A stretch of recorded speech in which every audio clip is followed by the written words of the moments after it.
गाजीपुर थाना में महिला ने फांसी लगाकर की खुदकुशी। परिवार ने लगाया पति पर हत्या का आरोप। शादी के बाद से पति पैसे के लिए करता था प्रताड़ित। पुलिस ने मामला दर्ज कर जांच की शुरू। सीमापुरी में सब्जी बेचने वाले शख्स के साथ हुई साइबर ठगी। शख्स के अकाउंट से गायब हुए 22,000 रुपए। पुलिस में मामला दर्ज हुआ, जांच जारी। वेलकम में 5 किलोमीटर तक पीछा कर कार को दबोचा। पुलिस ने बदमाश की जमकर की पिटाई। आरोपी का अस्पताल में चल रहा है इलाज।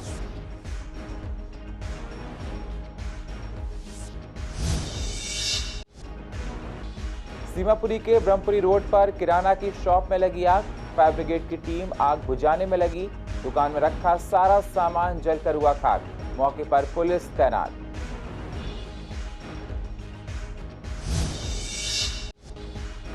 और सब्जियां महंगी होने से लोगों के घर का बिगड़ रहा है बजट। साथ में आसमान पर पहुंच रहे हैं सब्जियों के दाम। महिलाओं को घर चलाने में हो रही हैं परेशानियां।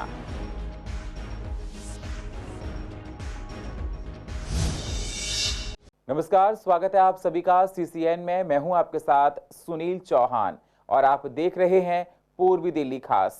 अब होते हैं रूबरू पूर्वी दिल्ली की अहम खबरों के साथ। पूर्वी दिल्ली के गाजीपुर थाने में इलाके में एक महिला ने फांसी लगाकर आत्महत्या कर ली है।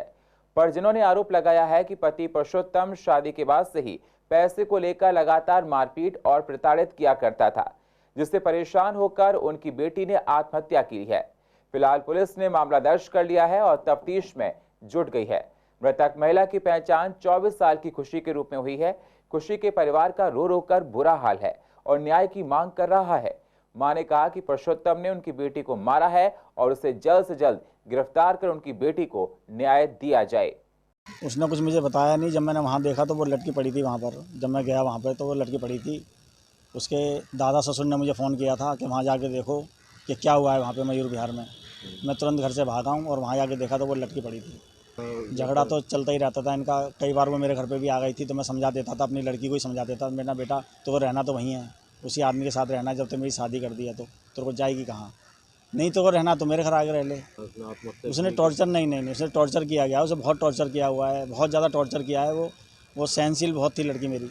कभी उसने मुझे आज तक उफ नहीं करी कि पापा मेरे साथ ऐसा हो रहा है। लेकिन मुझे लग रहा है उसे टॉर्चर किया गया है जब भी उसने ऐसा कदम उठाया। स्ट्रॉन्ग लड़की थी मेरी बहुत। मेरी बेटी से 2:30 बजे बात हुई थी। मैंने अपनी बेटी से पूछा, बेटी तुम कहाँ पे? तो कह रही मम्मी मैं तो दिल्ली आ गई। मैंने बेटा तुमने फ़ोन नहीं करा? कह रही मम्मी मैं वो सुबह से बिजी थी, इसके बारे में मैंने फ़ोन नहीं करा। पैसों के पीछे कभी होती, कभी पैसे हम डलवा देती हमसे कि मम्मी पैसे डलवा दो। उसके अंदर मैंने 40 लाख पहले दिए, 70,000 रुपये उनकी गाड़ी के लिए पैसे दिए। हर समय वो पैसों के लिए कहते रहते मम्मी पैसे डलवा दो, मम्मी पैसे डलवा दो। दिल्ली में लगातार साइबर क्राइम बढ़ता जा रहा है। ऐसा ही मामला सामने आया है सीमापुरी के पी ब्लॉक से, जहां पर एक सब्जी बेचने वाले शख्स के अकाउंट से 22,000 रुपए गायब हो जाते हैं। पुलिस ने बताया कि उसके पास एक कॉल आता है जिसमें वह कहा जाता है कि पेटीएम साउंड स्पीकर उसको दिया जा रहा है। इसको लेकर जो लिंक आ रहा है उसको आपको क्लिक करना ताकि आपको नया पेटीएम साउंड स्पीकर आपको मिल सके। इस चीज से मानकर फोन कट जाता है। उसके बाद फिर एक कॉल आता है कि आपका पेटीएम स्पीकर नया शो कर रहा है, कृपया आप इस लिंक को क्लिक करें। जैसे ही पीड़ित स्क्रीन लिंक को क्लिक करता है, उसके अकाउंट से पहले 17,000 और फिर बाद में 5,000 रुपए निकल जाते हैं। पीड़ित ने शिकायत साइबर थाने में दर्ज करवा दी है। अब देखना है कि क्या पुलिस आरोपी को पकड़ पाती है या नहीं। देश की राजधानी दिल्ली में लगातार क्राइम का ग्राफ दिन प्रतिदिन बढ़ता जा रहा है। अगर बात की जाए साइबर क्राइम की तो साइबर क्राइम सबसे ज़्यादा बढ़ता जा रहा है। और दिल्ली की अगर बात की जाए तो दिल्ली के शादा डिस्ट्रिक्ट में सबसे ज़्यादा क्राइम है।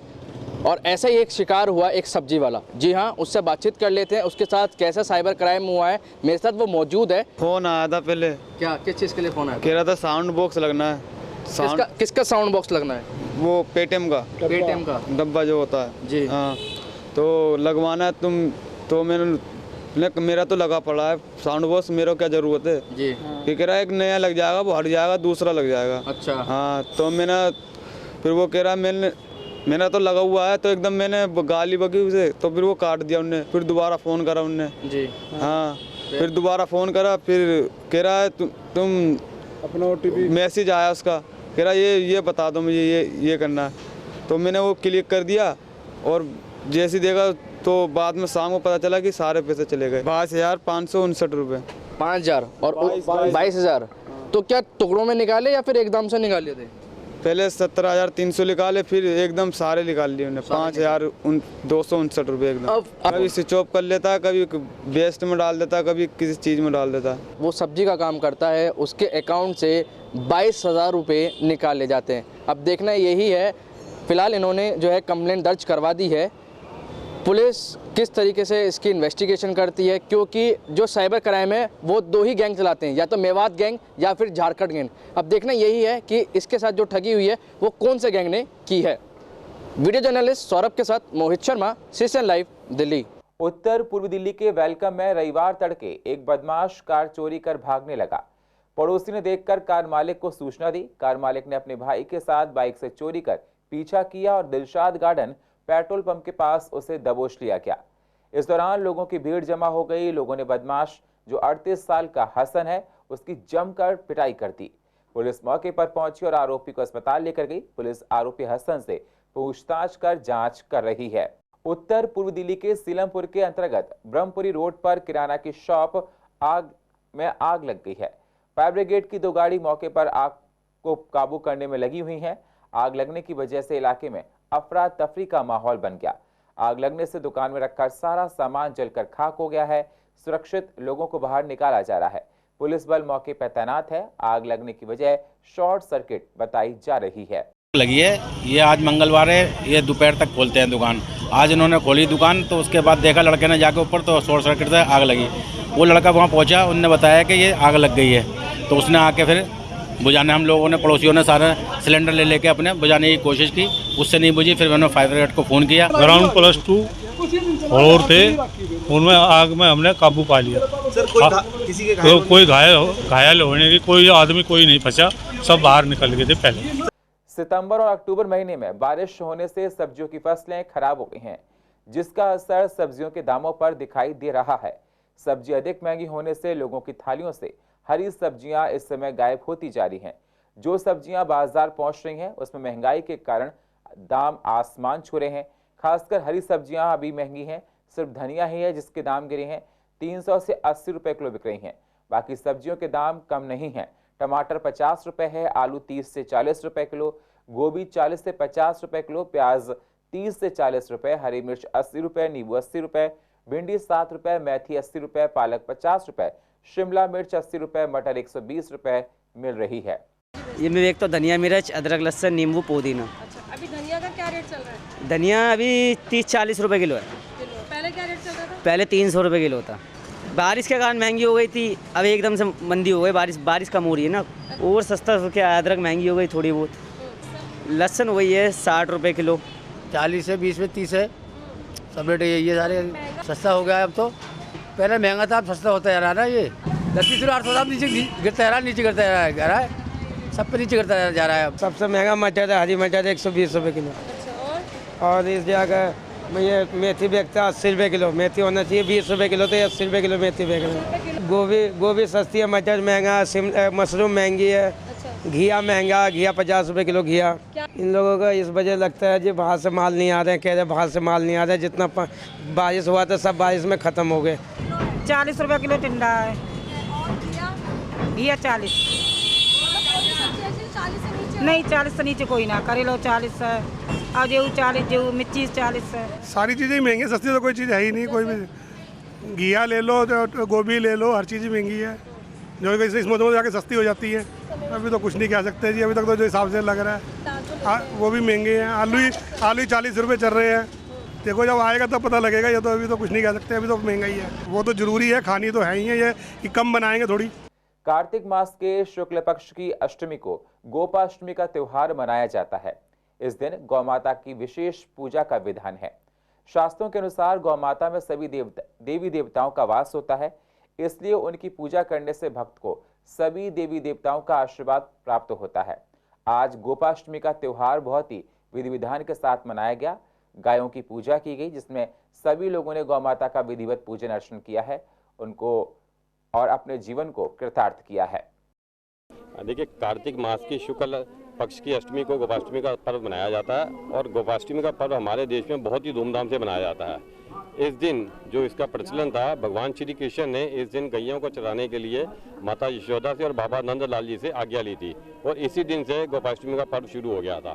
तो आप देख ही रहे होंगे कि गौशाला में बहुत ही अच्छे तरीके से, बहुत ही साफ तरीके से इस पर्व को मना रहे हैं। लोग गौ भगत हैं और यहाँ वैसे तो हर समय लोग गौ दान करने आते रहते हैं, पर आज का जो पर्व है विशेष है, इसलिए लोग विशेष पर्व को गोपाष्टमी को बड़ी धूमधाम से मनाते हैं। लोगों के बीच में बहुत श्रद्धा होती है इसकी। आज के दिन प्रभु श्री कृष्ण भगवान ने गोपाष्टमी के दिन गैया चराने का पहला मुहूर्त निकाला। कहते हैं प्रभु जिस काम को करते हैं उसी दिन मुहूर्त हो जाता है, तो आज ही के दिन उन्होंने आज्ञा ली थी और आज के दिन से ये पर्व विख्यात हो गया है। श्रीमद् भागवत कथा का सिमरन करने से इंसान का भव से बेड़ा पार हो जाता है। पूर्व दिल्ली के प्रीत विहार के दुर्गा मंदिर में भागवत कथा का आयोजन चल रहा है। सोमवार से कथा शुरू हुई है, जिसमें श्रद्धालुओं ने आकर डुबकी लगाई है। ये कथा 7 नवंबर तक चलेगी, जिसमें भगवान के तरह तरह के स्वरूपों का विवरण किया जाएगा।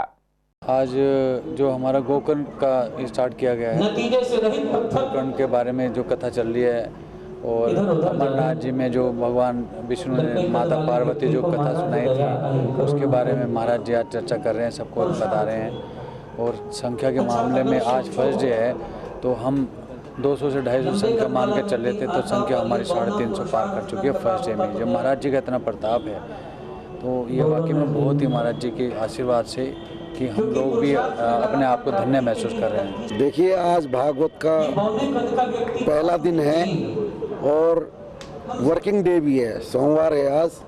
हमारे सारे लोग चले जाते हैं, उसके बावजूद भी हम 250 लोगों को लेके चल रहे थे कि कम 250 लोग आएंगे, लेकिन उसके बावजूद हमारे पास 350 की कैपेसिटी है। इस टाइम 350 लोग आ चुके हैं हमारे दुर्गा मंदिर के प्रांगण में जो कथा सुन रहे हैं। हर साल कार्तिक मास की पूर्णिमा तिथि को गुरु नानक जयंती का पर्व मनाया जाता है।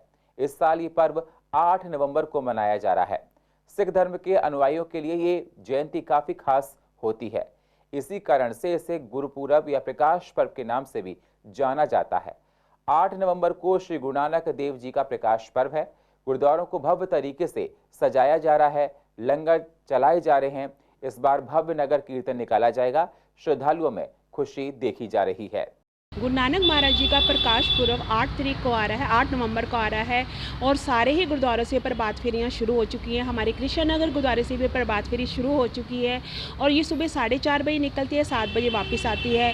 और जगह रास्ते में कई घरों में लंगर होता है, कीर्तन होता है और रास्ते में प्रसाद बांटते हुए, कीर्तन करते हुए संगत बहुत ही आनंद से जाती है। गुरु नानक देव जी का प्रकाश पुरब 8 नवंबर को बड़ी श्रद्धा के साथ मनाया जा रहा है। सभी संगत को बेनती है 8 तारीख को गुरुद्वारा कृष्णा नगर एफ ब्लॉक में दर्शन देने की कृपालता करें। नवंबर को गुरु नानक देव जी का प्रकाश पर्व बड़ी श्रद्धा, प्यार और उत्साह के साथ मनाया जा रहा है और इस बार उत्साह पहले से बहुत ज़्यादा है, क्योंकि 2 साल के कोरोना के फेर के बाद जबकि लोग घरों से भी नहीं निकल पाए थे और किसी तरह का त्यौहार, कोई प्रकाश पर्व नहीं मना पाए थे, तो लोगों में उत्साह पहले से बहुत ज़्यादा है। प्रभात फेरियाँ निकल रही हैं गुरुद्वारों से और आज कृष्णनगर गुरुद्वारे में बच्चे आए हुए थे, कई स्कूलों के छोटे छोटे बच्चे आए हुए थे और जिन्होंने यहाँ पे आके पाठ किया, अरदास की। डीबीसी कर्मचारियों ने अपनी मांगों को लेकर प्रदर्शन किया है। पूर्व दिल्ली के डीबीसी वर्कर्स ने तख्तियां लेकर प्रोटेस्ट किया है और कहा कि हम लोगों को भी पक्का किया जाए।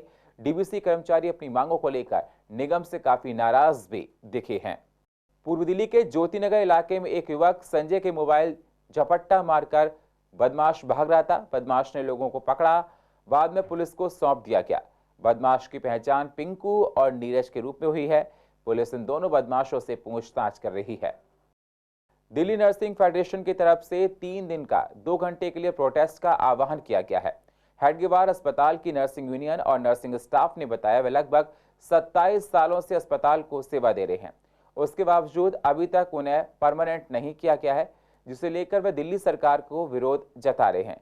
ये विरोध दिल्ली सरकार के हर एक अस्पताल में किया जाएगा। हालांकि नर्सों के इस प्रोटेस्ट में इमरजेंसी पर कोई प्रभाव नहीं पड़ेगा। यूनियन ने बताया कि इमरजेंसी और वार्ड में एक नर्स रखी जाएगी, जिससे मरीजों को कोई दिक्कत ना आए और बाकी लोग प्रोटेस्ट का हिस्सा रहेंगे। अस्पताल में कई सालों से सेवा देने के बाद नर्सिंग स्टाफ ने गले पर हमेशा तलवार लटकी रहती है कि उन्हें कब बाहर का रास्ता दिखा दिया जाए। वहीं हेडगेवार अस्पताल में लगभग 60% स्टाफ ही मौजूद है। 40% स्टाफ की कमी के साथ अस्पताल नर्सिंग स्टाफ काम कर रहा है। ये जो हमारी 3 दिन का जो मूवमेंट है, 2, 3 और 4 तारीख को 2 घंटे हम जो है नॉन कॉपरेशन मूवमेंट कर रहे हैं, जिसमें हम कोई भी कार्य का हमारा जो है वो बहिष्कार है। जितने भी वार्ड हैं उन सब से हमारी नर्सेज बाहर रहेंगी। सिर्फ जो इमरजेंसी सर्विसेज है, जैसे कि आईसीयू, इमरजेंसी ओटी और कैजुअल्टी, यहाँ पर हमारे 1-1, 2-2 स्टाफ रहेंगे, ताकि हमारे जो मरीज़ आ रहे हैं उनको कोई दिक्कत ना हो। दूसरा, हमारा दिल्ली की जनता से यही एक आह्वान है कि हमारी कोई लड़ाई जनता से नहीं है, हमारी लड़ाई हमारे केडर के हितों की रक्षा के लिए है। और ये लड़ाई कोई आज की नहीं है, ये लड़ाई कम से कम आप मान के चलिए कि 25-30 साल पुराने मुद्दे हैं जो आज निकल के बाहर आ रहे हैं। मेन मुद्दा हमारा ये है कि 2006 से 8 से और दिल्ली गवर्नमेंट के अंदर, दिल्ली के सरकारी हॉस्पिटलों के अंदर 17 साल से, पिछले विगत 17 साल से कॉन्ट्रैक्ट पे नर्सिंग ऑफिसर्स हैं हमारे, उनकी तरफ गवर्नमेंट की तरफ से कोई भी ध्यान नहीं दिया रहा। हमारा मेन मुद्दा है रेगुलाइजेशन का, और अगर हमारा इसी के लेके हम स्ट्राइक पे कल कर रहे हैं। डीएनएफ की तरफ से, डीएनएफ नेतृत्व में हम स्ट्राइक कर रहे हैं। नहीं, ये हमारी कोई स्ट्राइक नहीं है, ये हमारा एक नॉन कोऑपरेटिव मूवमेंट है, जो हम गवर्नमेंट को दिखाना चाहते हैं कि जो कुछ हमें मिल रहा है उससे हम सेटिस्फाइड नहीं है। हम नहीं चाहते कि कोई भी पेशेंट किसी भी तरह से सफ़र करे, इसलिए हम इमरजेंसी सर्विसेज को चालू रखेंगे। पेशेंट को किसी तरह की कोई सफरिंग नहीं होगी। बस हम ये जताना चाहते हैं कि जो हमें दिया गया है उससे दिल्ली गवर्नमेंट की नर्सेज सेटिस्फाई बिल्कुल भी नहीं है, क्योंकि प्रमोशन हुए, थोड़े से लोग उसमें भी छोड़ दिए गए। जो लोगों को प्रमोशन मिला उसमें कोई फाइनेंशियल बेनिफिट नहीं हुआ, तो ये एक डेजिग्नेशन चेंज हुआ है, उस प्रमोशन का हमें कोई फ़ायदा थोड़ी हो रहा है। हम दिल्ली प्रमोशन के लिए बिल्कुल हम नाराज़ है, हम तो बिल्कुल खिलाफ़ है इसके लिए, क्योंकि हमें 15 साल में प्रमोशन मिलना था और हमें 27 साल में मिला है।